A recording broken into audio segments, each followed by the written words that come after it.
The darkness of Malakar's throne room was impenetrable, save for the faint, sinister glow that emanated from the Amulet of Arion. Malakar sat on his throne, his black armor blending seamlessly with the shadows, making him appear as a dark specter. The amulet pulsed with a malevolent energy, its power seeping into every corner of the Citadel of Shadows. Malakar's eyes, cold and unfeeling, were fixed on the ancient relic. Kane had escaped, had dared to defy him and survive. The thought alone was enough to stir a tempest of fury within Malakar's chest, but it was the loss of the Heart of Eldara that truly infuriated him. With the heart in Kane's possession, the balance of power had begun to shift, something Malakar could not allow. Severin, his most trusted adviser, entered the hall quietly, his steps barely audible on the stone floor. He approached cautiously, sensing the storm of anger that surrounded his master. "My lord," Severin said with a deep bow, "the scouts have reported that Kane is heading toward Eryndor. It seems he has returned with the Heart of Eldara." Malakar's gaze did not waver from the amulet. "He will regret it," Malakar said, his voice low and cold. "I will see to that myself. The heart is powerful, but it is nothing compared to what you now possess," as Severin said, trying to gauge his master's mood. Malakar finally looked up, his eyes narrowing as he studied Severin. "The amulet is awakening," he said, his voice almost a whisper. "Its true power has only begun to reveal itself, and with that power I will crush Kane and anyone who dares stand with him." Severin's heart raced. He had witnessed the amulet's power before, but now there was something different in Malakar's tone, a darkness that seemed even more profound. "What would you have me do, my lord?" Severin asked. "Send word to our forces," Malakar commanded, his voice growing stronger. "Increase the patrols, and let no corner of Eryndor be left unguarded. Kane will have no safe haven. And Severin," Malakar added, his eyes piercing through the darkness, "prepare the ritual." Severin's breath caught. The ritual was something they had only spoken of in whispers, a dark ceremony that would bind the amulet's power to Malakar in ways that were said to be irreversible. "Are you certain, my lord?" Severin asked, knowing the weight of what he was suggesting. Malakar rose from his throne, the amulet clutched tightly in his hand. "The time for doubt is over," he said with finality. "I will become one with the amulet and with its power. I will obliterate Kane and reclaim what is mine." Severin bowed deeply, his mind racing.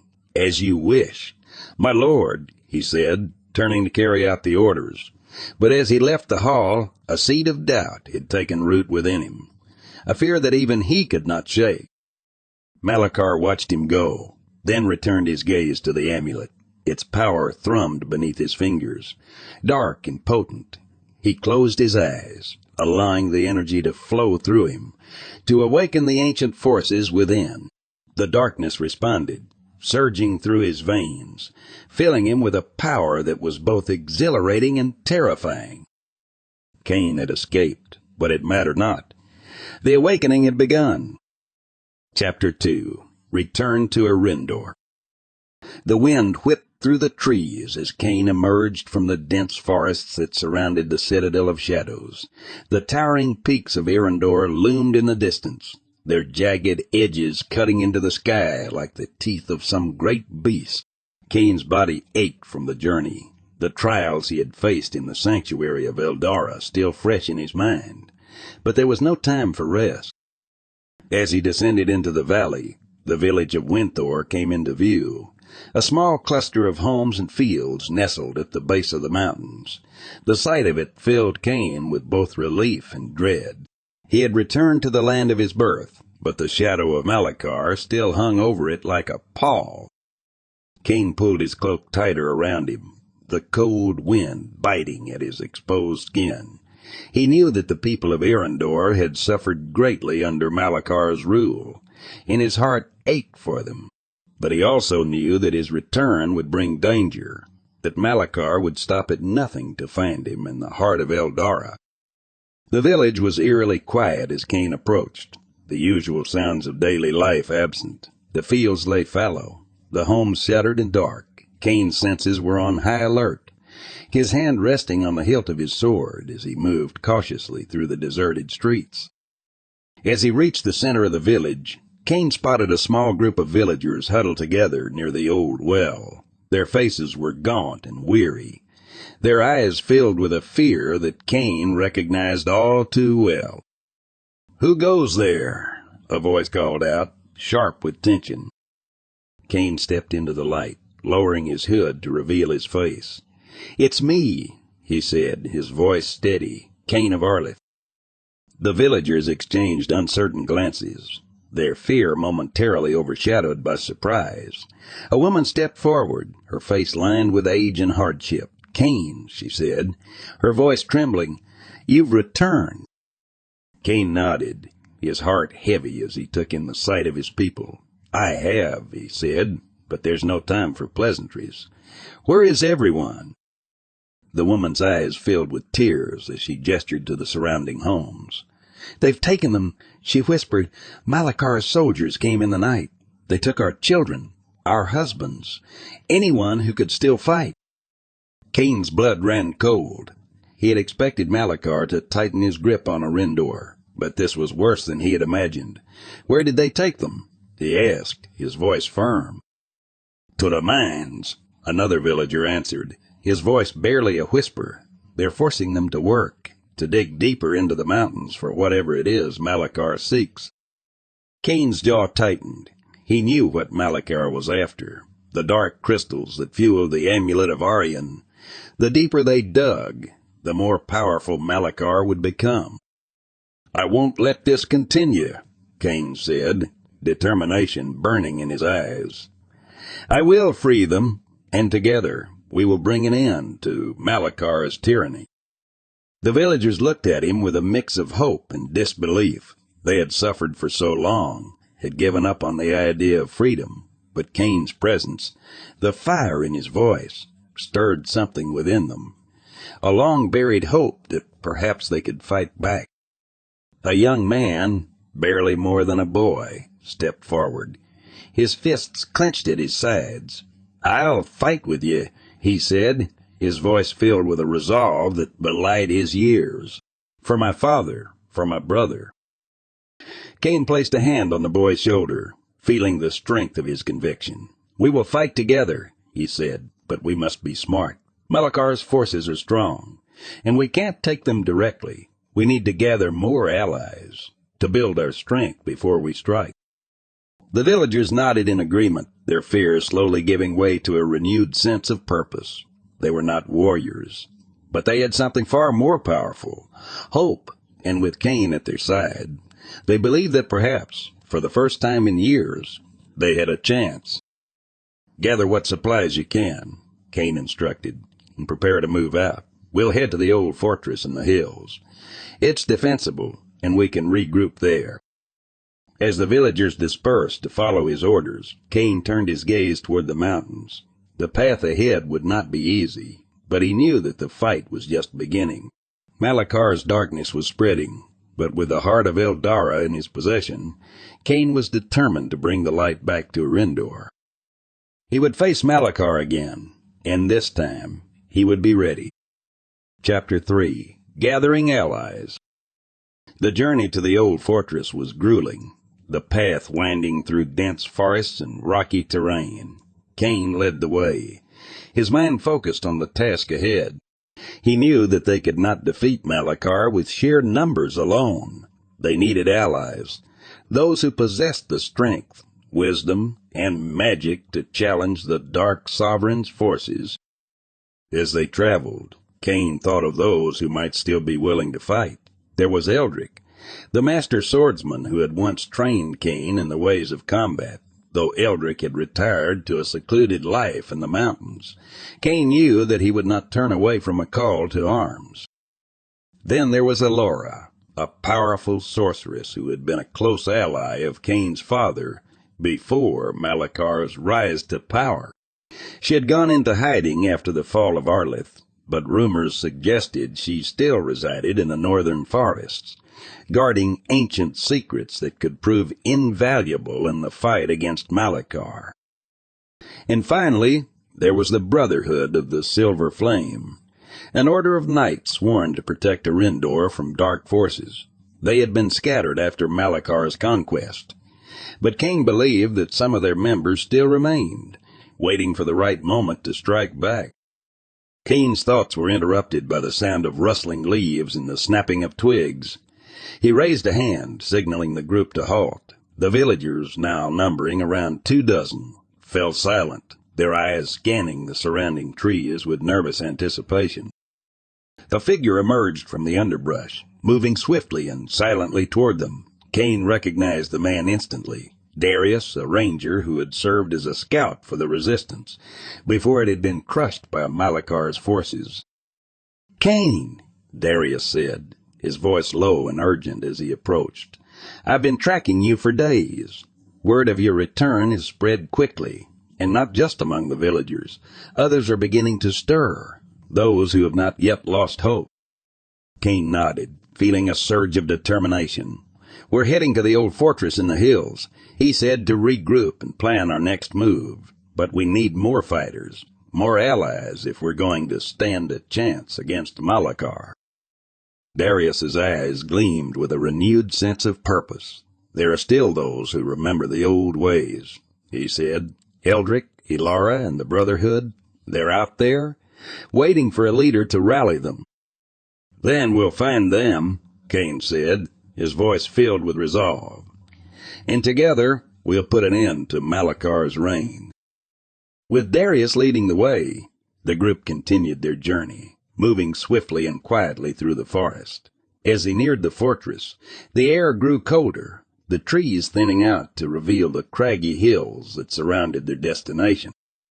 The fortress was an imposing structure, built into the side of a mountain and surrounded by steep cliffs. It had once been a stronghold of the Resistance, a place where warriors had trained and strategized before launching their attacks against Malakar's forces. Now it stood abandoned, its walls crumbling and its towers empty. Kane led the group through the massive gates, the heavy wooden doors creaking ominously as they pushed them open. Inside, the fortress was dark and silent, the air thick with the smell of damp stone and decay. But despite its desolate appearance, Kane felt a sense of familiarity and comfort. This had been his home, the place where he had trained and fought alongside his father and the other warriors of Eryndor. It was here that he had learned the skills that would one day help him challenge Malakar.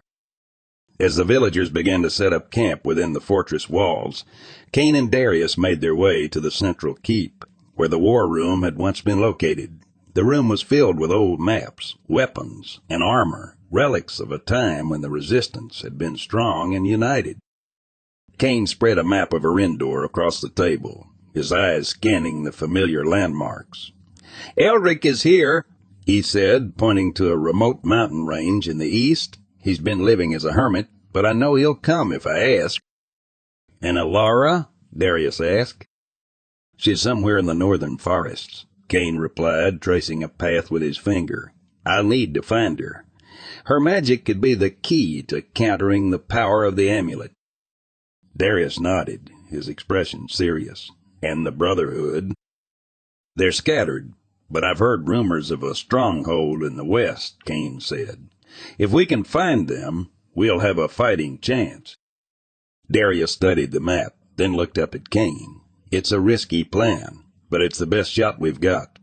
I'll take a few of the villagers and start searching for Eldric and the Brotherhood. You should go after Elara. You know her better than anyone." Kane agreed, knowing that time was of the essence. "Be careful," he said, clasping Darius's arm in a gesture of solidarity. "Malakar's forces will be watching for us." "We'll be ready," Darius replied with a determined smile. As they prepared to part ways, Kane felt a renewed sense of hope. The road ahead would be difficult, but with allies like Darius and the others, they had a chance to turn the tide. as the sun dipped below the horizon, casting long shadows across the fortress. Kane set out into the night, his heart filled with the resolve to bring the light back to Eryndor. The journey to find Elara would be long and perilous, but he knew that she held the key to unlocking the full power of the Heart of Eldara. And with that power, Kane would challenge Malakar once more. Chapter 4. The Sorceress of the North. Kane traveled through the dense northern forests, the towering trees creating a canopy that blocked out most of the sunlight. The air was thick with the scent of pine and damp earth, the silence broken only by the occasional rustle of leaves or the distant call of a bird. The path was treacherous, the ground uneven and the underbrush thick, but Kane pressed on, his mind focused on his destination. Elara had been a close ally of Kane's father, a powerful sorceress whose knowledge of ancient magic was unparalleled. She had retreated into hiding after the fall of Arlith, her whereabouts known only to a select few. Kane knew that finding her would not be easy, but he also knew that her aid was crucial if they were to have any hope of defeating Malakar. As he moved deeper into the forest, Kane's thoughts drifted to the past. He remembered the days before Malakar's rise, when his father had led the resistance against the dark forces that threatened Eryndor. Elara had been a key figure in those days, her magic a beacon of hope for those who fought against the darkness. Kane had always admired her strength and wisdom, and he hoped that she would still be willing to fight alongside him. After several days of traveling, Kane reached a clearing where the trees parted to reveal a small, secluded cabin. The structure was simple, its wooden walls weathered by time and the elements. Smoke curled lazily from the chimney, a sign that someone was indeed living there. Kane approached the cabin cautiously, his hand resting on the hilt of his sword. As he neared the door, it creaked open, revealing a figure standing in the doorway. Elara's appearance had changed little since Kane had last seen her. She was tall and slender, her long silver hair flowing down her back like a cascade of moonlight. Her eyes, however, were what caught Kane's attention. They were as piercing and intense as ever, filled with a wisdom that seemed to see straight through him. "Kane," Elara said, her voice as calm and measured as he remembered, "I knew you would come." Kane lowered his hand from his sword and inclined his head in respect. "Elara," he replied, "I need your help." Elara stepped aside, allowing Kane to enter the cabin. Inside, the space was cozy and filled with shelves lined with ancient tomes and vials of mysterious liquids. A fire crackled in the hearth, casting a warm glow over the room. Kane felt a sense of comfort in the familiarity of it all, even as he knew the gravity of the situation that had brought him here. "You seek to challenge Malakar," Elara said, her voice thoughtful as she closed the door behind him. "You carry the Heart of Eldara, but you know it alone is not enough to defeat him." Kane nodded, his expression serious. "The Amulet of Arion is awakening," he said. "Its power is growing, and Malakar is becoming stronger with each passing day. I need your magic, Elara. I need to know how to counter the amulet's power." Elara moved to one of the shelves, her fingers tracing the spines of the books as she spoke. "The Amulet of Arion is a relic of immense power forged in the ancient times by those who sought to harness the very essence of darkness itself. It feeds on the fear and despair of those it touches, growing stronger with every soul it consumes." She turned to face Kane, her eyes filled with a quiet intensity. "But the Heart of Eldara is its opposite. A relic born of light and hope. It has the power to weaken the amulet, to diminish its influence. However," she added, her tone cautious, "using the heart comes with great risk. It requires a strong will, a pure heart, and an unwavering resolve. If you falter, even for a moment, the darkness could consume you." Kane met her gaze, his determination unwavering. "I am ready to face whatever comes," he said. "I have no choice. The people of Eryndor are counting on me." Elara studied him for a long moment before nodding slowly. "Very well," she said. "I will help you. But there is something you must understand. Kane, to defeat Malakar, you must not only weaken the amulet, but also sever its connection to him. This will require a powerful ritual, one that draws on the magic of the heart and the strength of those who stand with you." Kane listened intently as Elara explained the ritual, her words both reassuring and daunting. The ritual would require them to channel the energy of the heart into the amulet, breaking the bond between it and Malakar. However, this would leave them vulnerable to attack, as the process would demand all of their focus and strength. "Malakar will not sit idly by while we perform the ritual," Kane said, his mind racing with the implications. "We'll need to prepare, to gather our allies, and create a plan to protect ourselves during the ritual." Elara nodded, her expression grave. "It will be a difficult task, but it is the only way. You must gather those who are willing to stand by your side, those who believe in the light and are willing to fight for it. Together, we can break Malakar's hold on the amulet and bring an end to his reign." Kane felt a renewed sense of purpose as he listened to Elara's words. The road ahead would be perilous, but with Elara's help and the strength of the Heart of Eldara, they had a chance to defeat Malakar and restore peace to Eryndor. As they continued to discuss their plans, the fire crackled warmly in the hearth, the flames casting dancing shadows on the walls. Kane knew that the time for preparation was over. The battle for Eryndor had begun, and he would not rest until Malakar was defeated once and for all. Chapter 5. The Call to Arms. The days that followed were filled with relentless preparation. Kane and Elara worked tirelessly to gather the necessary ingredients and artifacts for the ritual. Their efforts focused on creating a plan that would give them the best chance of success, but they knew that they could not do it alone. Kane sent word to Darius and the others, instructing them to spread the call for allies throughout Eryndor. They needed fighters, healers, and anyone with knowledge of magic who was willing to join their cause. The response was slow at first, but as word spread of Kane's return and the presence of the Heart of Eldara, people began to come forward. The old fortress in the hills became a hub of activity, its once desolate halls now filled with the sounds of training and preparation. Kane moved through the ranks of those who had answered the call, offering words of encouragement and advice to the fighters and strategists who had gathered.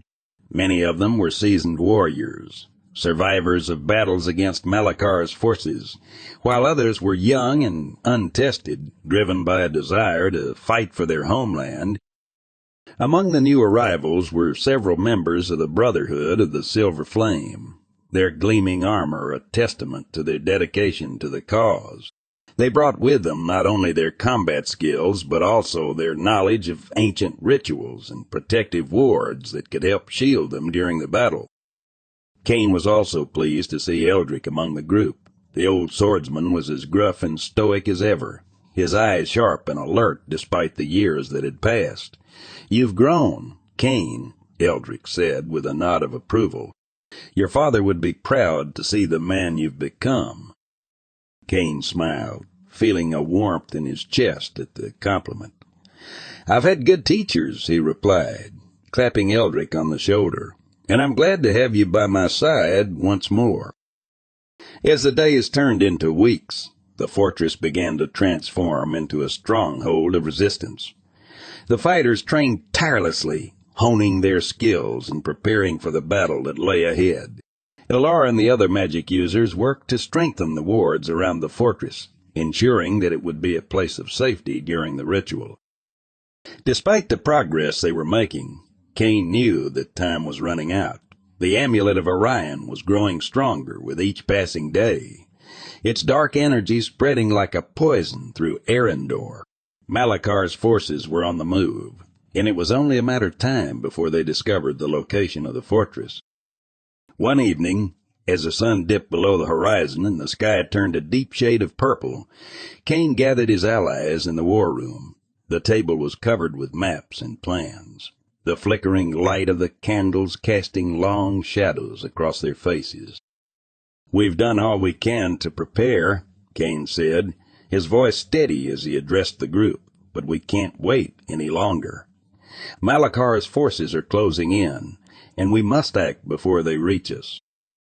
Elara nodded in agreement, her expression serious. "The ritual is ready," she said, "but we must perform it at the right time. When the power of the amulet is at its peak, that will be when Malakar himself comes to confront us."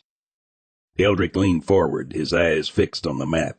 "We need to lure him here, to make him believe that we're vulnerable, but we also need to be ready for the fight of our lives.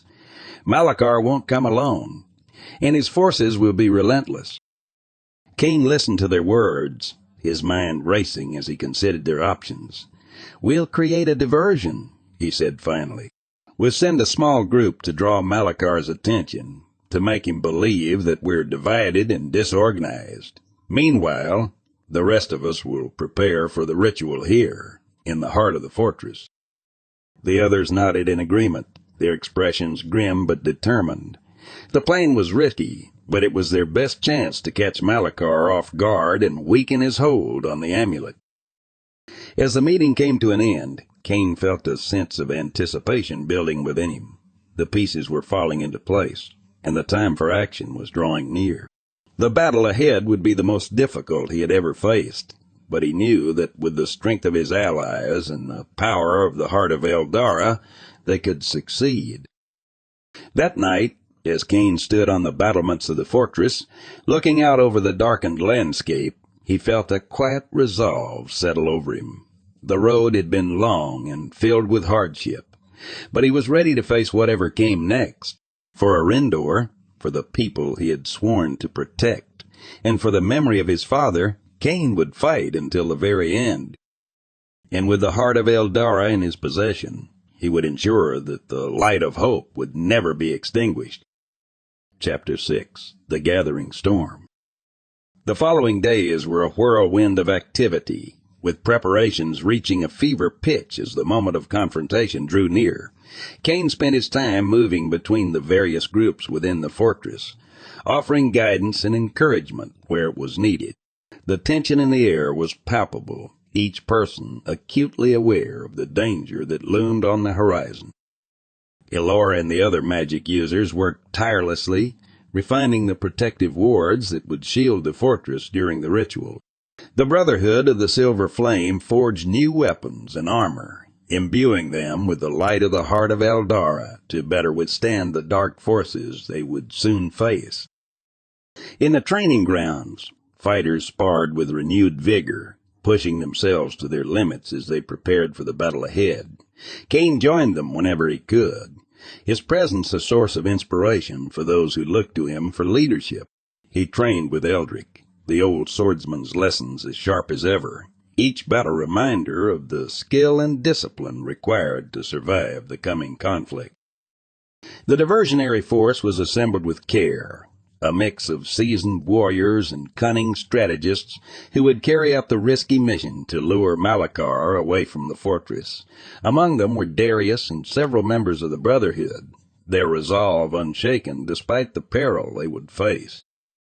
The night before the diversion was set to begin, Kane gathered his closest allies for a final briefing. They met in a small chamber deep within the fortress, the walls lined with ancient tapestries that told the history of Eryndor's battles against darkness. The room was filled with the soft glow of candlelight, the flickering flames casting shadows on the determined faces around the table. "Tomorrow we set our plan into motion," Kane said, his voice firm as he addressed the group. "Darius, you and your team will lead the diversion. Your task is to draw Malakar's forces away from the fortress and lead them on a chase through the northern forests. We need to buy as much time as possible to perform the ritual." Darius nodded, his expression serious. "We'll do whatever it takes," he said. "We know the terrain well, and we'll use it to our advantage. But you need to be ready, Kane. Malakar won't be fooled for long." "We'll be ready," Kane replied, Elara and the others will begin the ritual as soon as Malakar's forces are out of sight. We'll need to work quickly and stay focused. The success of this plan depends on all of us." Elara stepped forward, her gaze steady as she addressed the group. "The ritual will require our complete concentration. Any disruption could be catastrophic, so it's vital that the fortress remains secure. The wards will protect us to a degree, but we'll need everyone to be on high alert." Eldric grunted in agreement, his hand resting on the hilt of his sword. "We'll hold the line," he said. "No one will breach these walls while we're standing." Kane looked around the room, his eyes meeting each of theirs in turn. "We've come a long way," he said quietly. "We've faced impossible odds and survived. Tomorrow, we'll face our greatest challenge yet, but I believe in each and every one of you. Together, we will overcome this darkness and bring peace to Eryndor." The room fell silent for a moment, the weight of Kane's words settling over them. Then, one by one, they nodded, their resolve clear in their eyes. They were ready. As the meeting came to an end, the group dispersed, each person returning to their own preparations. Kane lingered for a moment, his thoughts heavy with the responsibility that rested on his shoulders. He knew that the fate of Eryndor depended on the success of their plan, and the pressure was immense. Elara approached him as he stood alone in the chamber, her expression gentle. "You carry a great burden, Kane," she said softly, "but you do not carry it alone." Kane turned to her, his brow furrowed. "What if we fail, Elara? What if it's not enough?" Elara placed a hand on his arm, her touch reassuring. "You have done everything you can," she said. "You have gathered the strongest allies, prepared for every possibility, and held true to the light within you. That is all anyone can ask. The rest is in the hands of fate." Kane nodded, her words offering some comfort. "Thank you," he said, "for everything." Elara smiled faintly. "You are a good man, Kane of Arleth. Your father would be proud." With that, she turned and left the chamber, leaving Kane alone with his thoughts. He took a deep breath, trying to push aside the doubts that gnawed at him. There was no room for fear or hesitation now. The time for action had come. The next morning dawned cold and gray, the sky heavy with clouds that threatened rain. The diversionary force gathered in the courtyard, their breath misting in the chill air as they made final preparations. Kane stood at the gates, watching as Darius and the others mounted their horses, their expressions set in grim determination. "Ride fast and stay safe," Kane said as Darius approached. Darius nodded, gripping Kane's forearm in a warrior's handshake. "We'll see you on the other side," he replied. With a final nod, Darius led his team out of the fortress, the gates closing behind them with a heavy thud.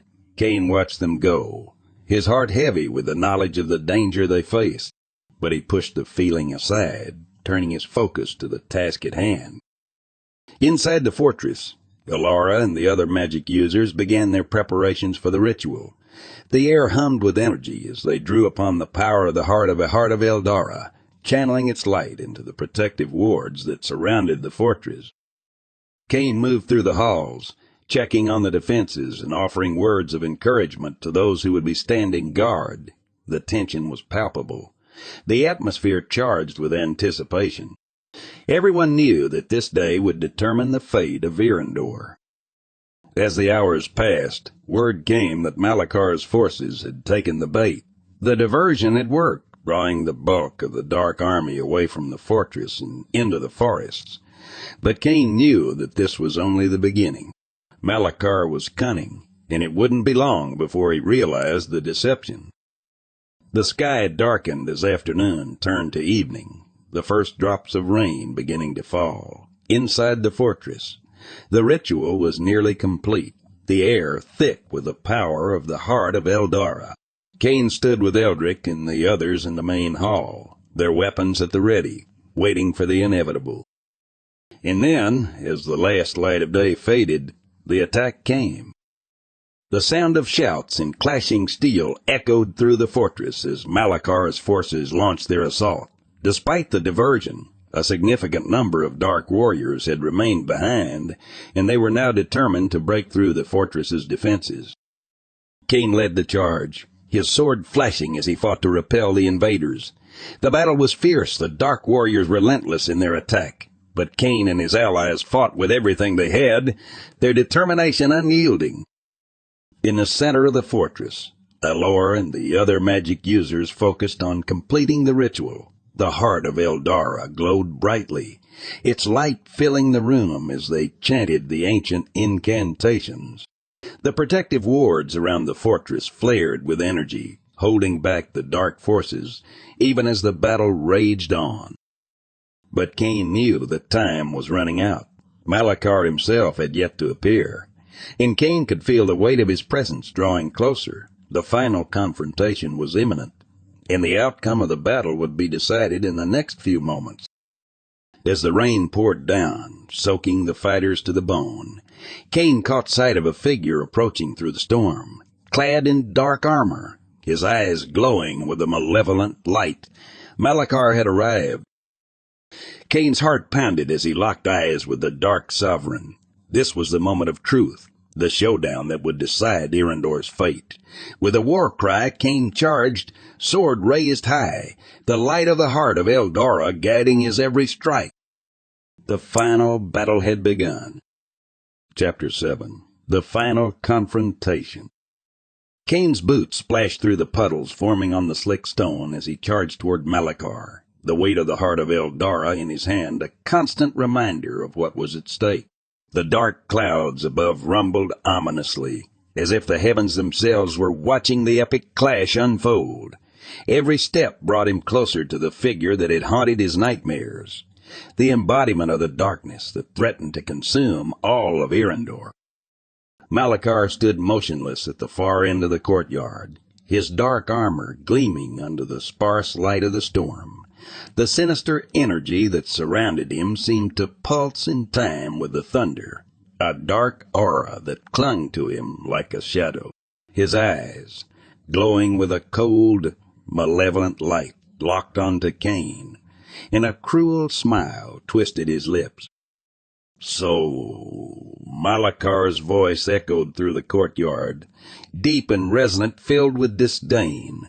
"The boy who defied me returns. Do you truly believe you can defeat me, Kane of Arleth?" Kane tightened his grip on his sword, feeling the comforting warmth of the Heart of Eldara pulsing in his other hand. "Your reign of terror ends today, Malakar," he replied, his voice steady despite the adrenaline surging through his veins. "Eryndor will be free from your darkness." Malakar's smile faded, replaced by a look of pure malice. "You are a fool to challenge me. The power of the Amulet of Arion is beyond anything you can comprehend. You will fall like all the others who have dared to oppose me." Without another word, Malakar raised his hand, and the ground beneath Kane trembled. The very air seemed to darken as Malakar summoned the power of the amulet, and tendrils of shadow snaked out from the earth, reaching toward Kane with deadly intent. Kane leaped aside just in time, the tendrils of shadow slashing through the air where he had stood moments before. He landed in a crouch, his sword at the ready, and then charged forward once more, his heart pounding in his chest. Malakar met him directly, their swords clashing with a resounding crash that echoed through the fortress. Sparks flew from the impact, and the force of the collision sent a shockwave rippling through the courtyard. The two warriors were evenly matched, their skills honed to deadly precision. But Kane knew that this battle would not be won by skill alone. The Heart of Eldara was his greatest weapon, its light the only thing that could counter the darkness of the amulet. He focused on that light, letting it fill him, guiding his every move as he fought. The battle raged on, the storm above growing fiercer with every passing moment. Lightning flashed, illuminating the courtyard in brief bursts of white light, and thunder rumbled like the roar of some ancient beast. The rain fell in sheets, drenching both combatants, but neither one faltered. Kane ducked beneath a vicious slash from Malakar's blade, then countered with a quick strike of his own, aiming for the gap in the Dark Sovereign's armor. Malakar blocked the blow with ease, then lashed out with a burst of dark energy that sent Kane sprawling across the slick stone. Gasping for breath, Kane rode to his feet, just in time to see Malakar advancing on him, the darkness swirling around him like a living entity. "You cannot win, Kane," Malakar taunted, his voice cold and devoid of emotion. "The darkness will consume you, just as it has consumed so many before you." Kane gritted his teeth, refusing to let the fear take hold.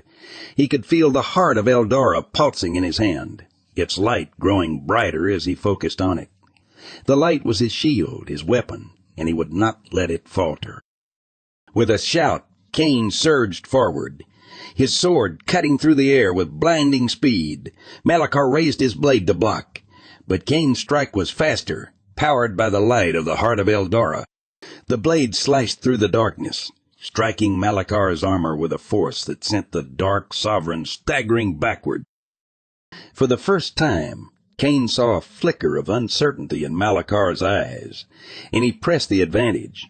He struck again and again, his sword moving with a speed and precision that surprised even him. Each blow was infused with the light of the Heart of Eldara, pushing back the darkness with every strike. But Malakar was not easily defeated. With a roar of fury, he unleashed a wave of dark energy that sent Kane flying across the courtyard. Kane slammed into the stone wall with a bone-jarring impact. The breath knocked from his lungs. Pain lanced through his body, but he forced himself to stand, his determination unshaken. Malakar advanced on him once more, his expression twisted with rage. "You are a fool to challenge me," he snarled, his voice filled with venom. "The power of the amulet is absolute. You cannot defeat me." Kane wiped the blood from his lips, his eyes narrowing. "You're wrong, Malakar," he said, his voice steady despite the pain. "The amulet is not invincible, and neither are you." With that, Kane raised the Heart of Eldara high, its light shining brightly even in the midst of the storm. The light seemed to resonate with the very air around them, filling the courtyard with a warm golden glow that pushed back the shadows. Malakar recoiled, his eyes widening in shock as the light washed over him. "What is this?" he demanded, his voice trembling with a mixture of anger and fear. "This is the end, Malakar," Kane said, his voice filled with quiet resolve. "The Heart of Eldara will strip away your power, and with it, the darkness that has plagued Eryndor for so long." With those words, Kane unleashed the full power of the Heart of Eldara. The light exploded outward, a blinding flash that engulfed the entire courtyard. Malakar screamed, a sound of pure agony, as the light pierced through the darkness, tearing it apart with relentless force. The Amulet of Arion, once a source of immense power, began to crack under the intensity of the light.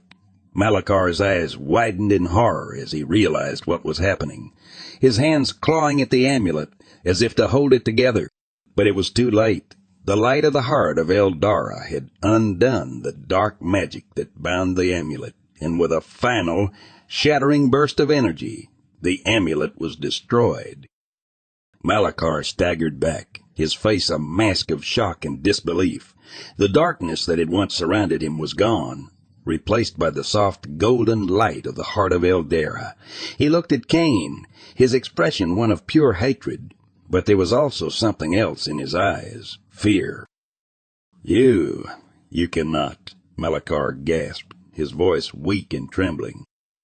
Kane stepped forward, his sword still glowing with the light of the Heart of Eldara. "It's over, Malakar," he said, his voice calm and unwavering. "Your reign of terror is at an end." With a final, decisive strike, Kane drove his sword through Malakar's chest. The Dark Sovereign gasped, his eyes wide with shock, and then he collapsed to the ground, his body dissolving into nothingness as the last remnants of the darkness were swept away by the light. Kane stood in the center of the courtyard, his chest heaving with the effort of the battle. The storm above had begun to clear, the clouds parting to reveal a sky filled with stars. The rain had stopped, and a soft breeze whispered through the fortress, carrying with it the scent of fresh earth and new beginnings. The battle was over. Malakar was defeated. Kane lowered his sword. The light of the Heart of Eldara fading as peace settled over the fortress. He looked around at the faces of his allies, their expressions a mix of relief and awe. They had won. The darkness had been vanquished, and Eryndor was free. As the first light of dawn began to paint the sky with shades of pink and gold, Kane felt a deep sense of fulfillment. The road had been long and difficult, filled with trials and hardships, but they had prevailed. The people of Eryndor could now live in peace, free from the shadow of Malakar's tyranny. Kane took a deep breath, feeling the warmth of the morning sun on his face. The Heart of Eldara pulsed gently in his hand, a reminder of the light that had guided him through the darkness. He knew that his journey was not over, that there were still challenges ahead, but for now he allowed himself to savor the victory. Eryndor approached him, her expression soft and filled with pride. "You have done well, Kane of Arleth," she said, her voice filled with admiration. "You have brought peace to Eryndor, and your name will be remembered for generations to come." Kane smiled, his heart light with the knowledge that they had succeeded. "We did it together," he replied, looking around at the faces of those who had fought alongside him. "Eryndor is free because of all of us." Eryndor nodded, her gaze filled with warmth. "And now the people of Eryndor can rebuild, can look to the future with hope." Kane looked out over the fortress, the light of the rising sun illuminating the landscape with a golden glow. The battle was over, and Eryndor was finally free from the grip of darkness that had threatened to engulf it for so long. Kane allowed himself a moment of quiet reflection, his thoughts drifting to the countless lives that had been touched by Malakar's tyranny. But now, with the dark sovereign defeated, there was a chance for healing, for rebuilding, and for a future filled with hope. As the morning sun climbed higher into the sky, the people of Eryndor began to gather in the courtyard, their expressions a mix of relief and joy. They had come to witness the end of an era, the downfall of the man who had brought so much pain and suffering to their land. They looked to Kane with gratitude in their eyes, recognizing him as the hero who had delivered them from darkness. A gentle hand on his shoulder brought Kane out of his reverie. He turned to see Eryndor standing beside him, her expression serene. "The people are looking to you, Kane," she said softly. "You have become a symbol of hope, a beacon of light in a world that had long been shrouded in darkness." Kane nodded, feeling the weight of her words. He had never sought to be a hero, never imagined that his journey would lead him here, standing before the people of Eryndor as their savior. But he knew that with this newfound role came great responsibility. The battle may have been won, but the work of rebuilding and ensuring lasting peace had only just begun. Eryndor stepped forward, her voice rising so that all could hear. "People of Eryndor, the shadow that once darkened our land has been lifted. The tyrant Malakar has been defeated, and we stand on the threshold of a new dawn. Let us come together, not as subjects of a dark ruler, but as free men and women united in our desire for peace and prosperity." A cheer erupted.